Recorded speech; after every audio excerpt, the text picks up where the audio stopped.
Baik, adik-adik, di pertemuan terakhir ya, ini kita akan mendiskusikan mengenai sumber daya alam di dasar laut ya, sumber daya geologi yang ada di dasar laut. Nah, ada beberapa topik yang akan kita diskusikan. Yang pertama, apa saja sumber daya alam yang bisa kita eksplorasi dan eksploitasi dari dasar laut. Kemudian yang kedua, kita akan mendiskusikan sumber daya hidrokarbon. Dan yang ketiga, potensi gas hidrat. Setelah itu kita akan melihat potensi mineral dasar laut. Ada dua yang kita diskusikan, yaitu fosforit dan mangan ya. Nah, kemudian yang kelima, kita belajar mengenal mineral-mineral dari black smokers, dari proses geothermal di dasar samudra ya.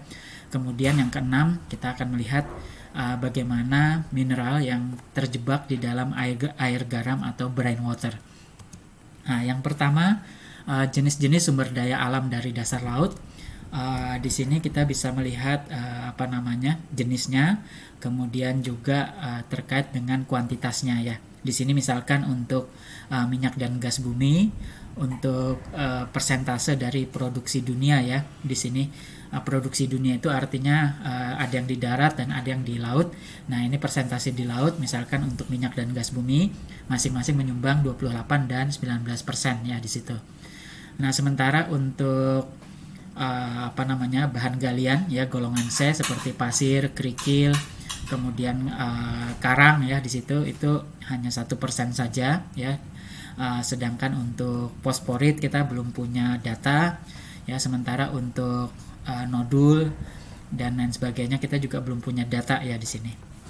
Jadi masih banyak penelitian yang dibutuhkan untuk mengkaji potensi-potensi sumber daya geologi dari dasar laut. Kita masuk ke sumber daya hidrokarbon. Jadi dari teori pembentukan hidrokarbon di sini yang jelas kita membutuhkan material organik ya sebagai sumber untuk hidrokarbon tersebut. Ini kita sebut sebagai source rock, di mana kita harus melihat batasannya ya, batasan kuantitas dari source rock ini sendiri. Jadi dari semua sedimen yang ada di permukaan bumi, material organik hanya menyumbang 0,1%, jadi sangat sedikit sekali. Nah, kemudian dari 0,1% tersebut, dari material organik yang bisa dikonversi menjadi hidrokarbon itu hanya 0,01%, jadi lebih kecil lagi ya. Nah, kenapa banyak yang tidak berhasil? Nanti kita akan belajar mengenai sistem petroleum ya di situ. Nah, untuk bisa mengubah dari material organik menjadi hidrokarbon, maka kita harus melihat ada faktor tekanan dan temperatur yang ini diberikan oleh kedalaman ya di sini. Jadi kalau kita lihat ya, kalau di kedalaman antara 0 sampai 200 itu pembentukan gas metana secara biologis ya, di situ itu didominasi. Tapi kalau kita ingin membentuk gas petroleum ya, baik itu gas metan yang bersifat termogenik atau berasosiasi dengan petroleum, maupun unsur-unsur hidrokarbon lain ya seperti alkana, sikloalkana, aromatik ya di sini, maka kita membutuhkan paling tidak kedalaman lebih dari 1 km ya di sini, overburden yang menimbun material organik tersebut. Nah, sehingga sekitar 1,5 km ya di sini. Setelah 1 km penimbunan ini, proses pembentukan minyak itu mulai ya di situ, dengan peaknya kira-kira di kedalaman 2,5 km ya di situ. Itu peak di mana minyak itu dihasilkan. Lebih dalam dari 2,5 km kita masuk pada domain gas ya di situ. Jadi gas ini bisa terbentuk sampai peaknya di kedalaman 4,5 km ya di sini. Jadi di sini gas akan dihasilkan ya, terutama untuk gas metan ya, CH4 di sini. Nah, mengapa tadi dari 0,1% material organik hanya 0,01% yang bisa menghasilkan hidrokarbon? Ini kita harus melihat ya bahwa kesuksesan terbentuknya hidrokarbon dan tersimpannya hidrokarbon itu tergantung pada 5 unsur sistem petroleum. Yang pertama ya, tentu source rock itu sendiri ya, di mana source rock di sini dia merupakan material organik ya. Kalau di lingkungan laut dia biasanya merupakan phytoplankton ya di situ. Dan di sini dia harus ditimbun overburden sampai pada kedalaman tertentu. Artinya apa? Kalau dia tidak sampai pada kedalaman tersebut, kalau kita lihat di 1,5 kilometer atau 1 kilometer ya, maka dia tidak bisa membentuk hidrokarbon ya di situ. Nah, begitu kita bisa menghasilkan hidrokarbon, maka dia akan dipindahkan. Ini adalah sistem kedua, yaitu migrasi ya di sini. Nah, migrasi ini membutuhkan jalan ya di situ. Jadi dia membutuhkan sedimen yang porus, yang permeable, sehingga kemudian dia bisa bermigrasi ya di sini.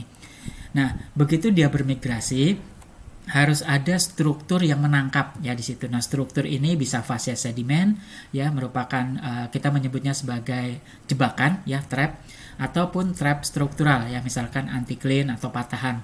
Nah, di trap inilah ya, maka hidrokarbon tersebut akan terakumulasi ya di situ. Nah, trap ini harus berupa reservoir, yaitu media sedimen yang porus dan permeable tadi ya, dan agar hidrokarbon bisa tersimpan pada jebakan reservoir ini, dia harus ditutup oleh satu batuan tudung atau seal ya. Di sini ini batuan impermeable, sehingga hidrokarbon ini tadi tidak merembes sampai ke permukaan. Jadi dia tersimpan tetap di bawah permukaan bumi ya. Mengapa tidak boleh sampai ke permukaan?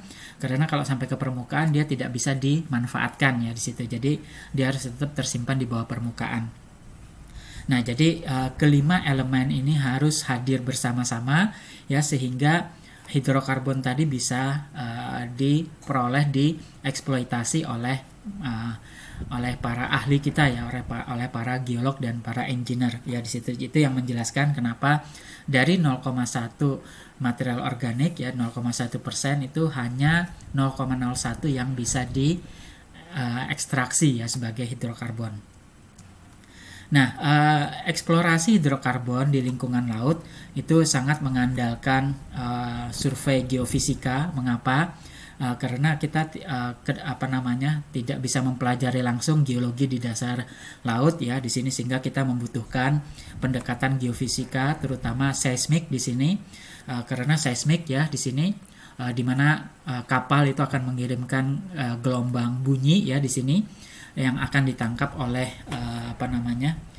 satu hidropon ya, yang dibentangkan di belakang kapal ya. Di sini mereka kemudian di mana gelombang ini akan bisa menembus batuan dan terpantul pada lapisan-lapisan yang memiliki perbedaan fisik ya di situ, sehingga kita bisa melihat sebaran sedimen sampai kedalaman tertentu. Nah, apa yang kita cari di sini? Yang kita cari adalah kelima unsur tadi ya. Adakah batuan yang mengandung source rock?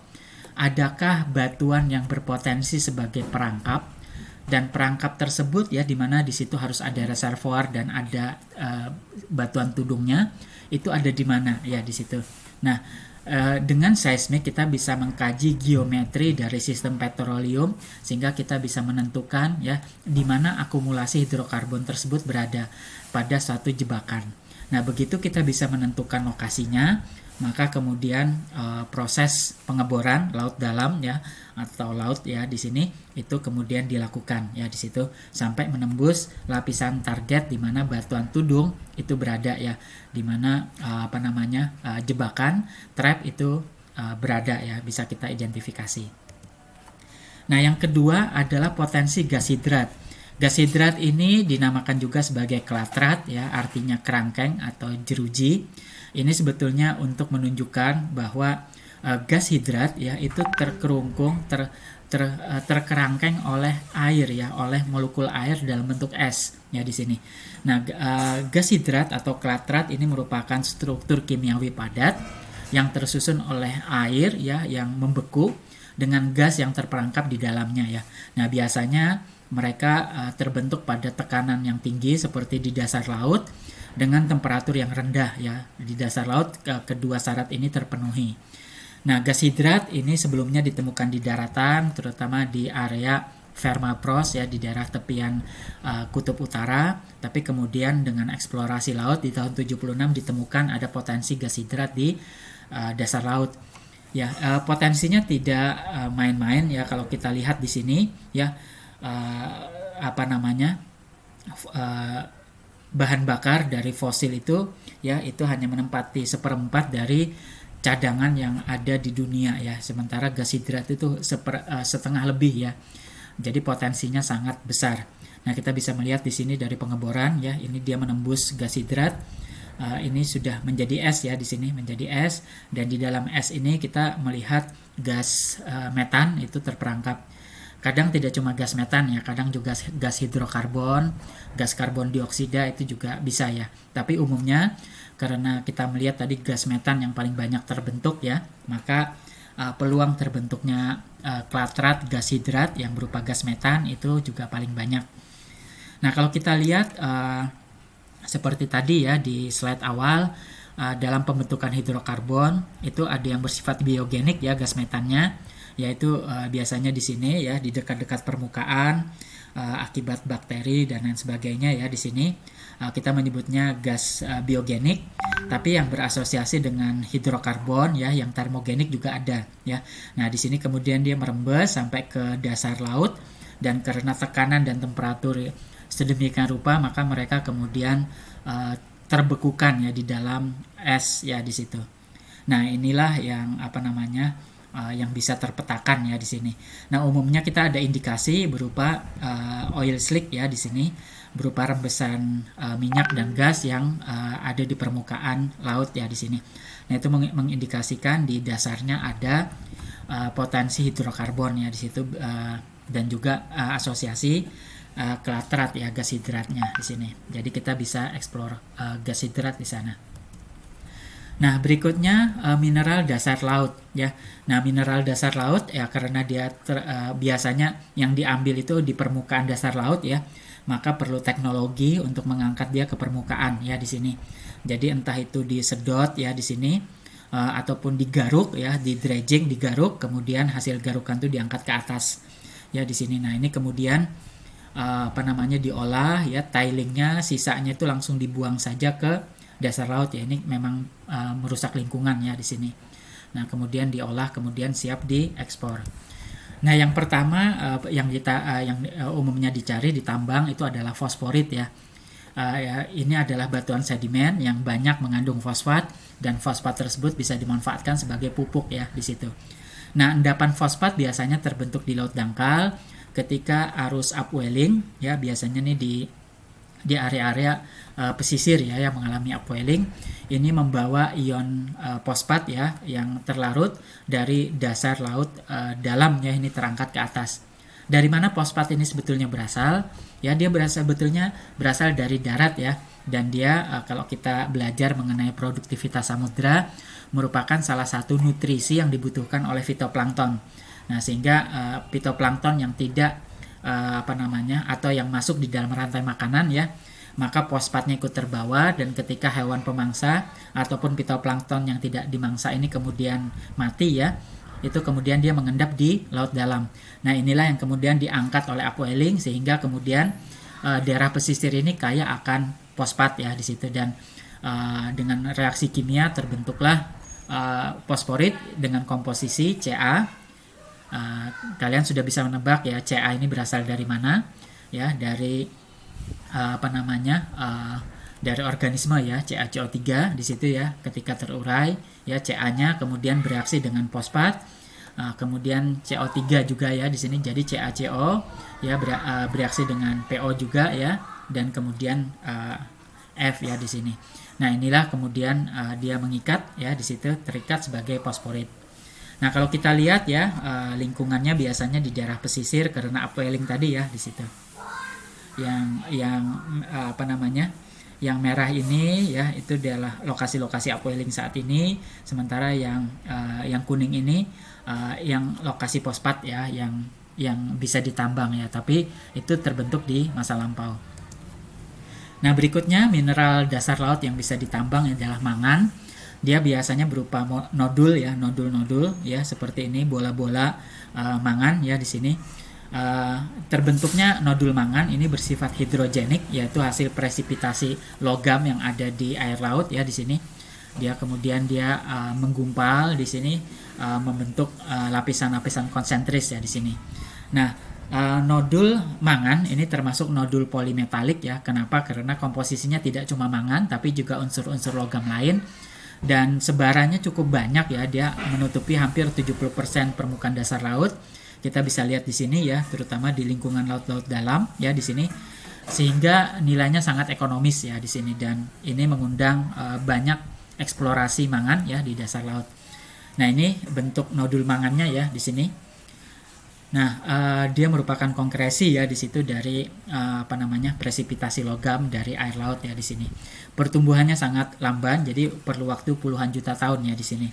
Nah, dia disebut polimetalik ya. Kalau kita lihat selain mangan ada besi ya. Mangan memang paling banyak ya di sini. Berbeda-beda memang persentasenya. Di Pasifik, India ya, Atlantik itu berbeda-beda. Kemudian besi ya, ini nomor 2 di situ jumlahnya. Kemudian setelah itu ada nikel, ada kobalt ya, ada tembaga, ada timbal, ada seng ya di situ. Ini semua kemudian bisa dimanfaatkan ya di sini. Nah, pada masa lampau orang mengambil mangan dengan dredging ya. Dredging itu digaruk ya, dibikin keranjang, kemudian dia digaruk ya, ditarik dengan kapal digaruk. Tapi di masa yang akan datang ya, ini penambangan sudah menggunakan robot ya seperti ini. Dia kemudian menambang di bawah untuk kemudian ditarik ke atas begitu penuh ya di sini. Nah, ini contohnya ya.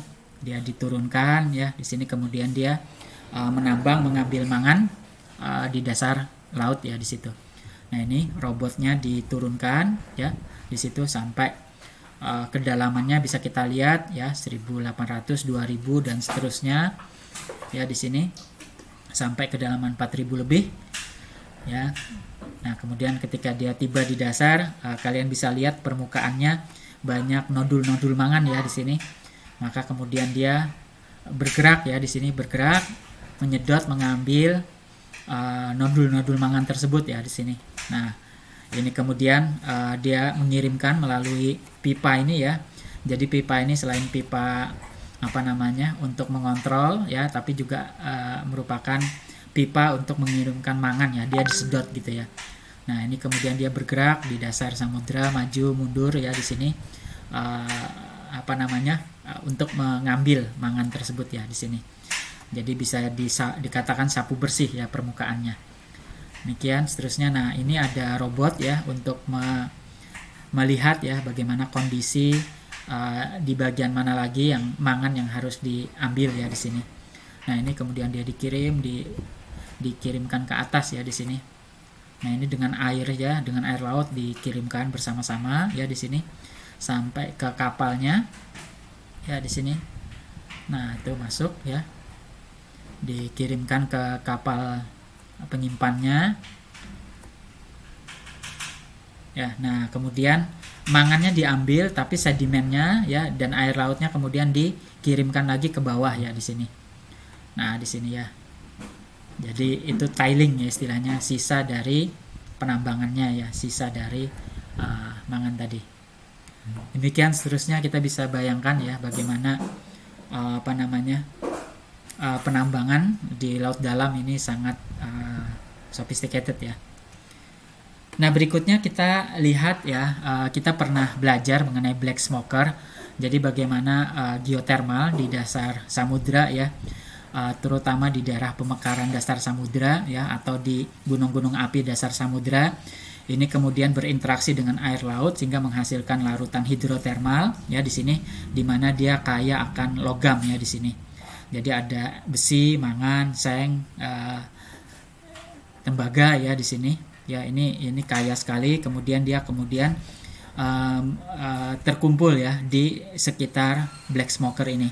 Bahkan pipa dari black smoker ini sendiri ya di sini, ini dia kaya akan besi dan seng ya di sini. Bahkan ada mengandung emas juga ya di sini karena ada kalkopirit ya, pirotit.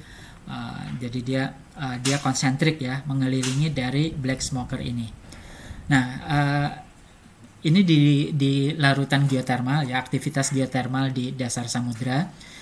Dan kalau dia berasosiasi dengan gunung api dasar samudra, kita punya yang disebut sebagai Volcanogenic Massive Sulfida ya, VMS di sini. Jadi dia biasanya berasosiasi dengan gunung api dasar laut ya di sini. Kemudian karena panasnya ya dia dan proses hidrotermal yang ada dan proses larutan magmatik ini ya, dia membentuk pipa ya, korok yang kaya akan mineral ekonomis ya di sini. Jadi ini stockwork-nya ya, dia kayak akan tembaga ya, kemudian di sekitarnya ada besi ya. Tembaga ini masifnya di intinya ini masif ya, sulfida masif. Kemudian sekitarnya ada kayak akan tembaga, kemudian seng dan timbal ya.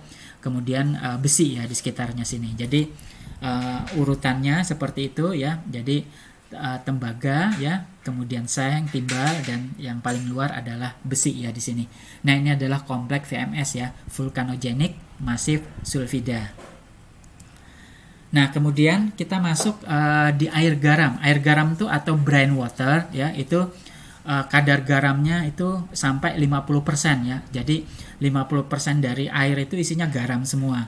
Nah, ini karena dia terlalu banyak garam ya, salinitasnya sangat tinggi, dia biasanya membentuk kantong ya, kantong di dasar laut ya di sini. Ini kita sebut sebagai kolam garam ya, kolam garam di dalam laut yang asin ya. Itu ada kolam garamnya di sini.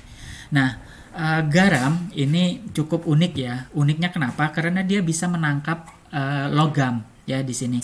Jadi karena garam itu berat ya, densitasnya tinggi, maka dia bisa mengumpulkan logam yang masuk di dalam air garam ini, dan dia kemudian terkumpul di sana, nggak bisa ditransportasikan lagi ya di sini. Nah, sehingga biasanya di kolam garam ini ya, itu kandungan besinya bisa 80.000 kali lebih banyak daripada di tempat lain ya. Sengnya juga 500 kali lebih banyak ya, tembaganya pun 100 kali lebih banyak daripada air laut biasa ya. Jadi ini kita bisa bayangkan kemampuan dia mengumpulkan, menangkap logam ya di situ. Nah, contoh di Laut Merah ya di sini, di antara Sudan dan Jeddah ya, Saudi Arabia. Ini ada satu kolam air garam, kolam garam yang disebut sebagai Atlantis 2 ya. Ini Atlantis 2, ini kedalamannya 2000 meter ya. Dimensinya 6 kali 15 km.